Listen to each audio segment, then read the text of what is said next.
कृषि कानून के खिलाफ देश भर में किसानों का आंदोलन जारी है। वहीं अमरावती में भी आज वंचित बहुजन आघाड़ी की ओर से कृषि कानून के खिलाफ आंदोलन किया गया, जिसमें आंदोलनकारियों ने मांग की कि सरकार इस कानून को जल्द से जल्द रद्द करे। इस आंदोलन को कई किसानों की संगठनों का समर्थन रहा। इस मौके पर वंचित बहुजन आघाड़ी के नेता डॉक्टर अलीम पटेल ने कहा कि ये बिल किसानों के हित में नहीं है, बल्कि किसानों के खिलाफ है और इससे न सिर्फ किसानों को बल्कि आम लोगों को भी नुकसान उठाना पड़ेगा। इसलिए सच्चे देशभक्तों को किसानों के साथ आकर सरकार ने बनाए गए इस कानून के खिलाफ लड़ना चाहिए। वहीं वंचित बहुजन आघाड़ी की ओर से जिलाधिकारी को एक निवेदन दिया गया, जिसमें मांग की गई कि सरकार इस कानून को जल्द से जल्द रद्द करे।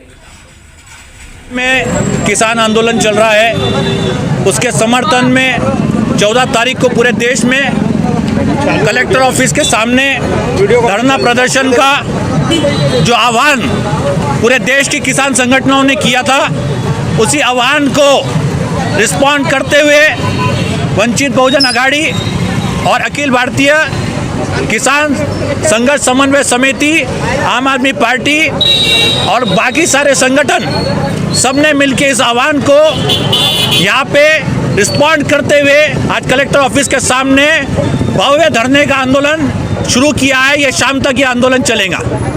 तीनों जो कायदे हैं जो सरकार ने किसानों के ऊपर लादने की कोशिश की है, ये तीनों कायदे रद्द होने चाहिए। ये किसान विरोधी है, ये शेतकरी विरोधी है, ये खेत मजदूर विरोधी है, ये जनता विरोधी कायदे है। किसान विरोधी कायदे इसलिए है कि जो एमएसपी की बात की थी, न्यूनतम मूल्य की, स्वामीनाथन आयोग के हिसाब से किसान ने स्वामीनाथन आयोग लागू करने की बात किया था, जिसमें एमएसपी स्वामीनाथन आयोग के हिसाब से जो लागत खर्च है उसको 50% प्रॉफिट दे के किसान को देना चाहिए। वो सरकार ने लागू नहीं किया, बल्कि जो एमएसपी था, जो पुराना, जो थोड़ा बहुत चलता था, जो एपीएमसी में फॉलो नहीं किया जाता था, वो उन्होंने एमएसपी भी निकालने का काम, ये सरकार ने ये धोखेबाजी का काम किसानों के साथ किया है। वैसे ही जो दूसरा कायदा है कॉन्ट्रैक्ट फार्मिंग का, इसके अंदर खेत मजदूर बिना रोजगार का हो जाएगा। खेत मजदूर ने रोजगार मांगा था, ग्रामीण में रोजगार मांगा गया था, इन्होंने रोजगार खत्म करने का काम किया है। अब जो खेती है वो अडानी अंबानी करेंगे और बड़ी बड़ी मशीनों से करेंगे, जिससे किसानों का जो मजदूरी है वो खत्म होगी। एक हार्वेस्टर 1000 किसान का काम खत्म कर देता है। आप ये सोचिए, अगर कॉन्ट्रैक्ट फार्मिंग होगी तो कॉन्ट्रैक्ट फार्मिंग में बड़ी बड़ी मशीनरीज आएंगी, जिससे खेत मजदूर के हाथ का काम खत्म होने वाला है। वैसी दूसरी व्यवस्था जो है कंट्रोल प्रणाली, जिसको पब्लिक डिस्ट्रीब्यूशन सिस्टम की बात हम करते हैं, जिसके अंदर हमको कंट्रोल से अनाज मिलता है, गरीबों को, खेत मजदूरों को, किसानों को ये अनाज मिलता है कि 2 रुपए 4 रुपए किलो अनाज मिलता है, ताकि वो भूखा ना रहे। ये भी खत्म करने की तैयारी सरकार ने इस कानून के अंदर कर दी है। कंट्रोल से जैसा घासलेट गायब हुआ था, वैसे ही आपका दाल, चावल, गेहूं, शक्कर कंट्रोल से गायब हो जाएंगी।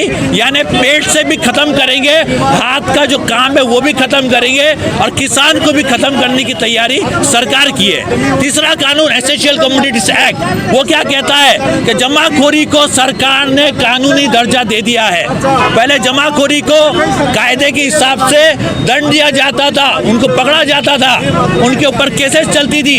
अब जमाखोरी को कायदा बनाकर सरकार ने उनको अलाउ कर दिया गया है कि अडानी अंबानी बड़े से बड़े साइलोस करेंगे, जमाखोरी करेंगे और मन माने भाव में वो हमको सामान बेचेंगे। आज गेहूं जो 22 से 30 रुपए किलो हमको अच्छा मिलता है, वो 70 रुपए किलो खरीदने की तैयारी अगर हम सबकी है तो वो किसान आंदोलन में हिस्सा ना ले। अगर सबको मालूम है कि ये जो पैसा है ये अडानी अंबानी की जेब में जाने वाला है, आज जो हमको अनाज मिल रहा है जिस हिसाब से, अगर वही रखना है तो ये जन आंदोलन बनाया जाए और किसानों को समर्थन दिया जाए। ये मेरा आह्वान है।